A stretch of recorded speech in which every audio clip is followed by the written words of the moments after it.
You guys ready to see a crazy one today? Now, first off, I want to point out that this is definitely a reach, and the individual on Twitter that posted this, I doubt it's true, but man, I felt like we got to talk about this because for the simple fact that this is on the slight chance real, it's going to blow the internet. But before we get on the video, you guys know how I do it. Definitely hit that like button if you guys enjoyed the video. You can always subscribe to the channel for weekly content. And don't forget to go there and follow me at Twitter at Addict IOP. Without any further ado, let's talk about this.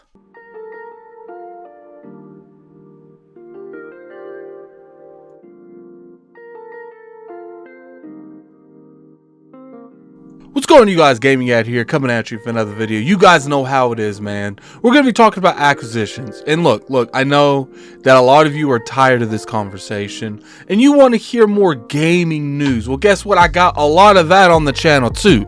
But today, I saw something on Twitter that was blowing up that I felt like I needed to make a video on, and how unlikely this is, and it's pretty unlikely. I would say like a 30-70 thing.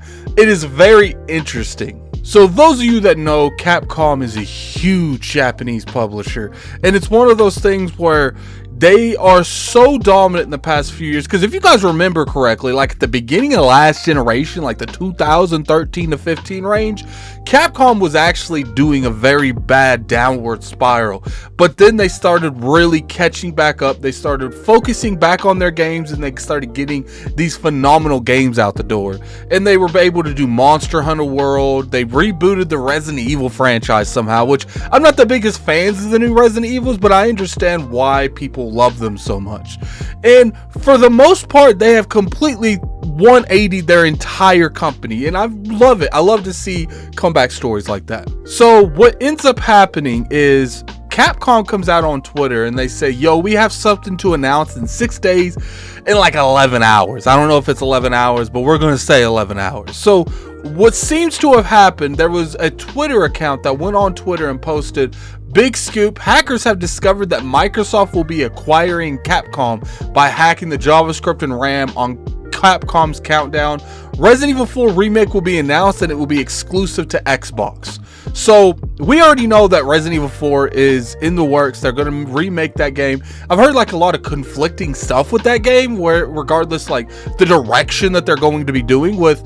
But if you look in the actual code that individual has posted on Twitter, which I'll put everything in the description below, you can go read it yourself. Like I said, when I say take this post with a grain of salt, I mean those big containers of salt when you buy at your local grocery stores. I mean one of them things. But anyway, let's get on to what the actual code in the picture says. So it says, Microsoft officially announces the acquisition of Capcom. Now, I do remember there was a lot of talk about Microsoft buying another big publisher, and I don't know if that is Activision, because if you look at it correctly, like it seemed like the Activision thing fell on their lap like a fast pace kind of thing. It didn't seem like that was like a 6 month to a year type of deal. It seemed like that was probably a couple months.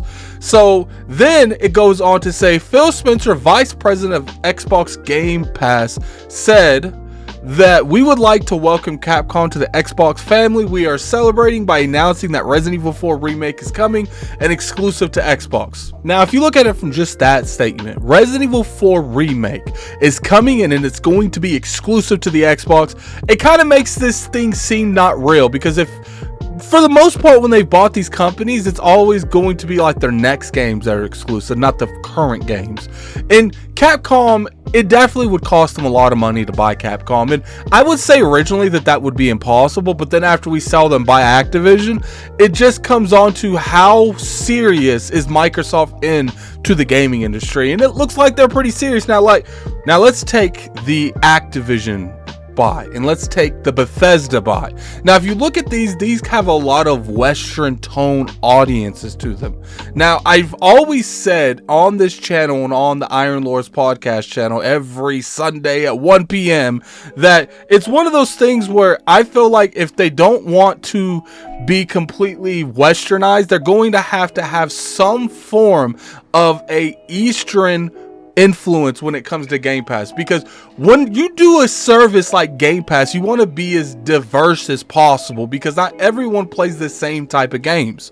So when you have something like Call of Duty coming there day and day, that's going to be big and it's going to get a lot of people. But if they want to really grow in the China market, they want to grow in the Japan market, because keep in mind, consoles might not be the biggest market in these types of areas, but guess what it is? xCloud. And they're going to want to get that type of game into those services. I've always been the key point to saying that Sega is the company that Microsoft needs to buy to really correct a lot of different circumstances that Microsoft is lacking in terms of Japanese support. But Capcom will do a very good job. So just a quick look at exactly what's going on with Capcom and what the key components they have. I know they own more games than this, but I want to go over the popular titles that Microsoft would have to buy to acquire Capcom and why this price would be crazy high. So Ace Attorney, look, that would be a good game for Game Pass. Now, do I think that's going to sell Game Pass to millions of people? Probably not. But it's one of those things where if you have Game Pass and this gets put into the service, you're willing to give it a try and maybe pick up some DLC later on down the road for that game. Dead Rising. Dead Rising's always been kind of an Xbox thing from the start, and I really enjoy Dead Rising, and I hope that if this is even relatively true, which I say, big giant assault from your local grocery store, if this is true, Dead Rising needs to be remade. It needs to be coming back out with that 2-player to 4-player co-op, and I think that would be a fantastic game that's in Game Pass, because I really enjoyed Dead Rising 3 and Dead Rising 2. I thought those were fantastic games. Devil May Cry. I didn't really like the last one, but I'm a huge fan of the universe of Devil May Cry. You could put that on TV shows. There's a lot of things that Microsoft can do if they did buy Capcom. You got Dragon's Dogma. I have not played one Dragon's Dogma game. Yes, I know. Shame on me. Mega Man. Mega Man speaks for itself. That's probably going to be an expensive title by itself. Monster Hunter. Now let's talk about Monster Hunter for a minute, because if you guys remember correctly, Microsoft has partnered up with someone to make a kind of Monster Hunter look-alike. Now this kind of points that this isn't true, because I feel like if they were buying Capcom, why partner up with anyone to make something like Monster Hunter when you're going to own Monster Hunter? But that's just my thing on the matter. Sure, they can own both. Maybe it's just something that looks so well done when that company approached Microsoft that they were like, let's go ahead and sign these people up because they have very good talent. Now Resident Evil. Resident Evil speaks for itself. Resident Evil has been one of the biggest franchises in gaming, and it might be the most expensive thing on this list that Microsoft would have to acquire. And then you have Street Fighter. You guys know how I feel about Microsoft not having a head-to-head fighter. I'm not a head-to-head fighting type of person, but I do understand that that's something that Microsoft really needs to work on. And I hope that if this is true, that Street Fighter will stay exclusive. You got to actually look into the fact that if Microsoft buys these, does that mean these are going to be exclusive? Now, if you look at just Bethesda, we kind of assumed that when they made these type of acquisitions that it would be exclusive.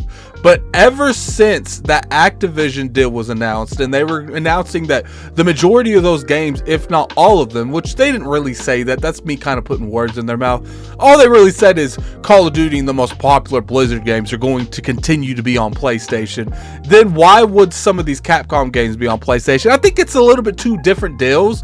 Now, like I said, that's probably if this is even real, and that's very debatable. It's just this, I want to talk about the possibilities that Microsoft could have.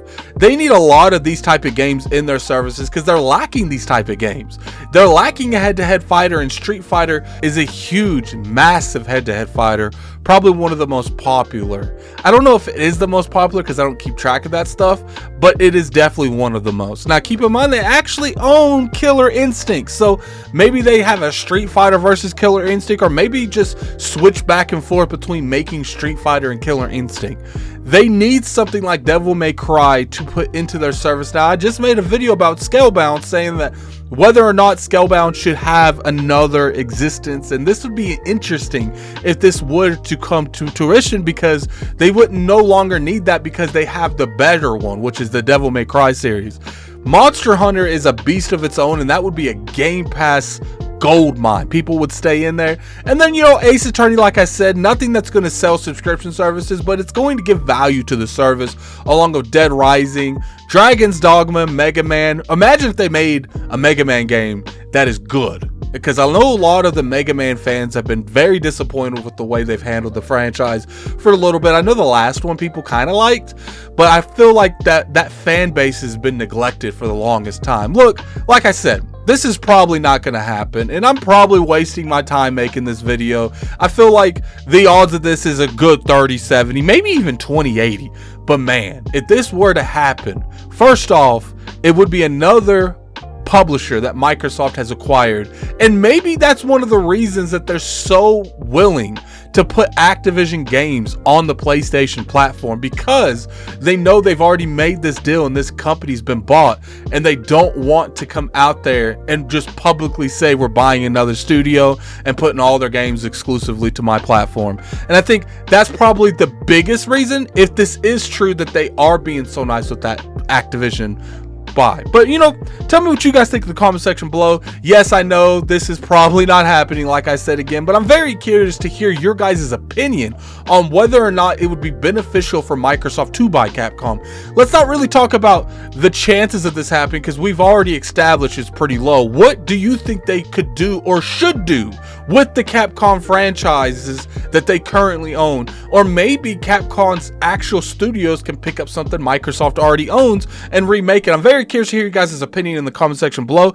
But until next time, this is Gaming Addict. I'm out of here. Peace.